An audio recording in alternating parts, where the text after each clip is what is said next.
Adik saya sudah lama menikahnya, tetapi belum kunjung juga dikaruniai anak. Semoga Allah insya Allah berikan kemuliaan dan dijawab dan diberikan keturunan yang saleh-salihah insya Allah. Ternyata ada masalah sampai pada berita terakhir yang disampaikannya yaitu tuba fallopiannya sudah diangkat. Nah, dia berencana program kehamilannya dengan bayi tabung. Itu bagaimana dalam pandangan Islam, diperolehkan atau dilarang? Baik, syukran Pak Wahab. Baik, teman-teman sekalian, dalam kaidah fiqh itu sifatnya sangat fleksibel, sesuai dengan kondisi zamannya di era-era yang berbeda. Asal tuntunan nilai-nilainya mengikuti tuntunan-tuntunan yang telah dijelaskan atau diisyaratkan dalam Al-Quran atau juga dibimbing oleh Rasulullah Sallallahu Alaihi Wasallam.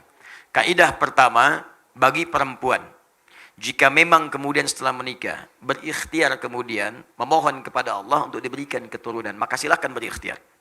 Ya, ikhtiar pertama dari mulai berhubungan suami istri, sunnah bahkan berpahala di situ. Ya, ada dalilnya tuntunan di Quran misalnya surah ke-7 ayat 189.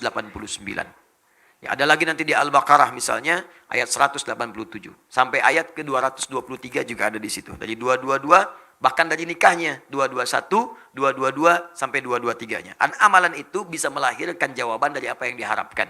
Rumus motivasinya ada di Quran surah 5 ayat 35. Ya ayyuhalladzina amanu taqullaha wabtaghu ilaihil wasilah.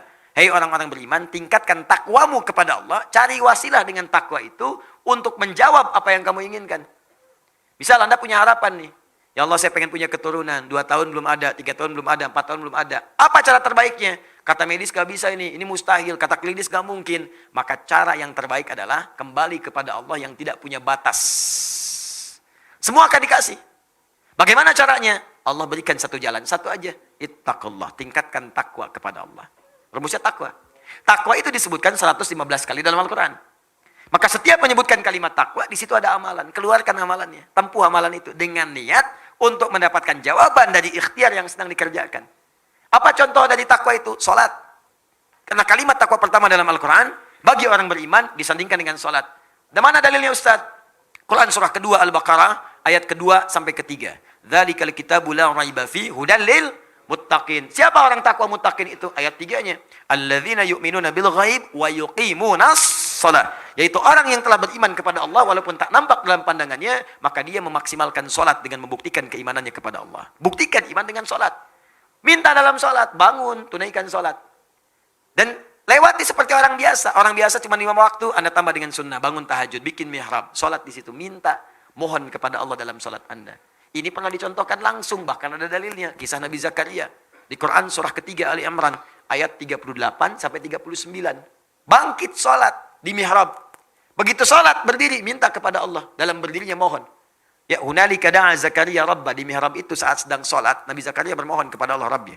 Ya, ingat ya, sholat itu hal yang sangat penting untuk bermohon. Karena itu secara fikih, sholat disebut doa.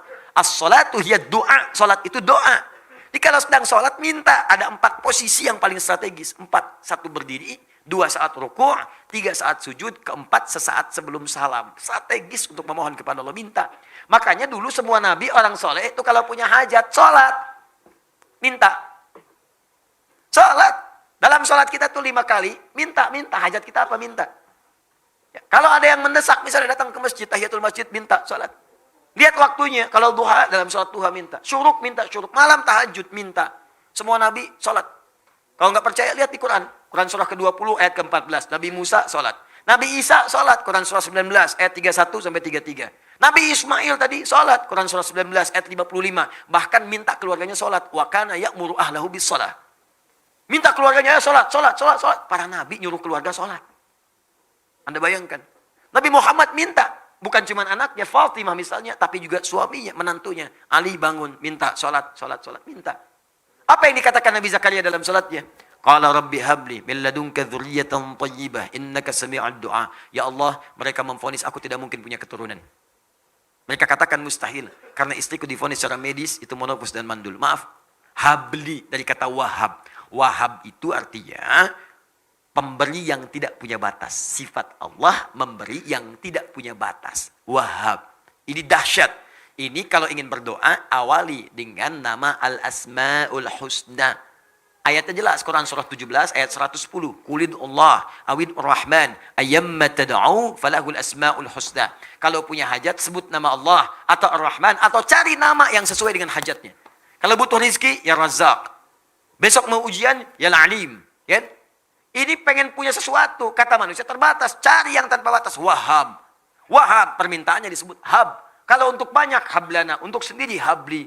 Qala rabbi habli min ladunka dzurriyyatan thayyibah. Ya Allah, saya mohon anugerahkan dari sisimu saja ya Allah. Engkau pemberi yang tidak punya batas. Mereka katakan saya terbatas. Aku mohon kepadamu yang tidak punya batasan ya Allah. Anugerahkan aku keturunan dari sisimu saja. Engkau pasti mendengar doaku. Kalau pada yang maha mendengar pun tidak dikabulkan, kepada siapa lagi aku mesti memohon. Itu dipanjatkan dalam keadaan berdiri, masih berdiri dalam sholatnya. Tiba-tiba kemudian selesai berdoa. Sholat belum selesai, masih selesai berdoa, masih berdiri dalam sholat. Turun jawaban malaikat. Ayat 39-nya, surah 3 ayat 39. Fanadathul malaikatu wa huwa qaimun yusalli fil mihrab. Turun malaikat menyeru sedangkan beliau masih berdiri di mihrabnya, sedang sholat. Di sholatnya belum selesai. Anda bayangkan dahsyatnya berdiri, dahsyatnya dalam sholat. Berdoa dikabulkan, sholat belum selesai. Ustadz kalau sudah dikabulkan begitu, nggak usah ditulisin aja apa sholatnya Ustadz ya? Enggak juga. Sampai beres, sebagai syukur kepada Allah. Ya. Turun. Annallahu yubashshiruka bi Yahya. Allah kasih kabar gembira, Anda akan punya anak, langsung namanya dari Allah Yahya. Artinya hidup. Yang mustahil lahir dari rahim seorang perempuan yang monopus dan mandul. Kata medis, kata Allah nggak ada yang mustahil. Lahir dan hidup dia. Silakan. Tiru itu. Karena janji Allah mutlak. Saya sering sampaikan berkali-kali, Allah itu kalau sudah berjanji, itu pasti ditepati. Allah yang berjanji, Allah yang menepati. Kalau manusia kan beda. Kau yang berjanji, kau yang mengingkari. Ya. Kau yang awali, kau yang akhiri. Allah beda. Dia yang awal, dia yang akhir. Dia berjanji, dia menepati. Innallaha la yukhliful mi'ad. Allah tidak mungkin kemudian mengingkari janjinya. Pasti ditepati. Ya, jelas sampai di sini? Kapan itu terjadi? Cari situasinya sampai dengan Anda membaca kalimat iyyaka na'budu wa iyyaka nasta'in.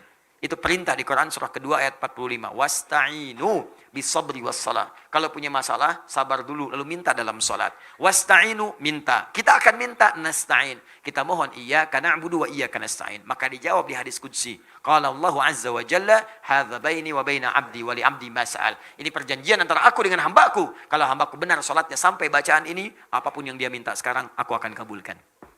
Saya pernah ajarkan ini pada beberapa kalangan. Ya, ini dari Qur'annya bukan dari saya. Kalau Anda yakin Allah pasti berikan. Masya Allah, ada yang 7 tahun, 8 tahun, sekian tahun, dia praktekkan. Tidak menunggu lama, tiba-tiba kirim foto. Foto mihrabnya. Ya. Ubira, sampai teriak, sampai nangis. Sudah bertahun-tahun, tiba-tiba terjadilah itu. Allahu Akbar, indah. Dan ternyata sesuatu yang diraih dengan cara yang lama itu, keindahannya lebih lama. Dan kebahagiaannya lebih terasa. Sama anak kayak muter-muter, nyari cendol kan. Udah muter lama, 2 jam ketemu. Makannya lebih enak kan. Lebih nikmat minumnya. Bahkan teh pun tanpa gula, serasa manis. Demi Allah sih, aus lari-lari minum teh. Rasanya enak banget. Pagi berdua sama istri. Ya, sayang kurang manis, lihat aku aja. Masya Allah. Masya Allah diminum. Kok pahit ya? Enak aja gitu. Nyaman, nikmat. Itu. Dia udah lama nunggu-nunggu begitu lahir. Indah. Masya Allah lagi. Dilihat-lihat sayang-sayang, kecup-kecup dan sebagainya. Dan didoakan. Nah kasus yang terakhir. Ini agak berbeda. Dalam kondisi tidak seperti itu. Kondisinya di luar normal. Turba falopinya diangkat. Setiap yang di luar normal. Maka kaidahnya mustasnayat. Dikecualikan dari yang biasa. Dikecualikan dari yang biasa. Kalau kondisi darurat. Maka kaidah fikihnya. Ad-daruratu tubihul mahzurat. Sesuatu yang darurat bahkan diperkenankan melakukan sesuatu yang tadinya dilarang. Apa diantaranya? Hamil di luar rahim itu pasti mustahil. Karena sepanjang ada rahim. Sekarang rahimnya tidak ada. Maka dalam kondisi darurat boleh kemudian asal hak syariatnya tidak dilanggar. Silakan bayi tabung misalnya. Ya. Dengan catatan sperma dengan ovumnya dikumpulkan dari hasil yang halal. Suami istri sudah berumah tangga. Ya. Tuba falopi diangkat. Nggak mungkin secara medis kandung misalnya. Udah nggak bisa nih. Rahimnya udah bermasalah. Maka silakan sperma suaminya dengan ovum istrinya dikumpulkan jadi satu. Diproses di situ. Silakan dikembangkan. Tumbuh. Lahir misalnya. Alhamdulillah. Ada yang jalan rahimnya masih ada. Tapi untuk keluar nggak mungkin. Ada yang terhalang. Ya, nggak mungkin. Terjadi kasus kemarin. Salah satu jamaah kita seperti itu, nggak mungkin, tertutup luar biasa. Untuk hamil, ya, dia bisa kemudian mengandung untuk melahirkan. Tapi untuk jalan masuk spermanya nggak ada, terhambat dia, susah. Maka disimpan kemudian, disatukan di proses di luar, disuntikkan kemudian ke dalamnya. Ngandungnya di situ juga, lahir, sah, boleh. Dengan catatan sperma dan ovum itu disatukan dalam proses yang sah, ada akad di situ. Yang tidak boleh belum nikah, bayi tabung yuk, misalnya itu nggak boleh. Nggak boleh, disatukan, suntikan ke rahim misalnya, nggak bisa, nggak mungkin. Jelas ya? Paham ya? Boleh silakan. Program kembar, boleh misalnya. Ya, kembar yang terbaik itu bermohon kepada Allah Subhanahu Wa Taala. Minta, ya Allah, saya ingin misalnya anugerahkan kepada saya, ya Allah, anak yang kembar, supaya keduanya bisa berjihad di jalan-Mu. Keduanya bisa melengkapi, ya Allah, menjadi penghafal Quran. Keduanya bisa memberikan mahkota, ya Allah. Niatkan seperti itu. Ya, kalau diniatkan ibadah, biasanya akan cepat dikabulkan oleh Allah. Tapi kalau urusan dunia, itu biasanya agak lambat. Ya Allah, berikan saya anugerah yang kembar, ya Allah, supaya lucu. Saya ingin berikan yang pertama namanya si luca, kedua si lucu, saya kan? Nah, itu biasanya agak susah.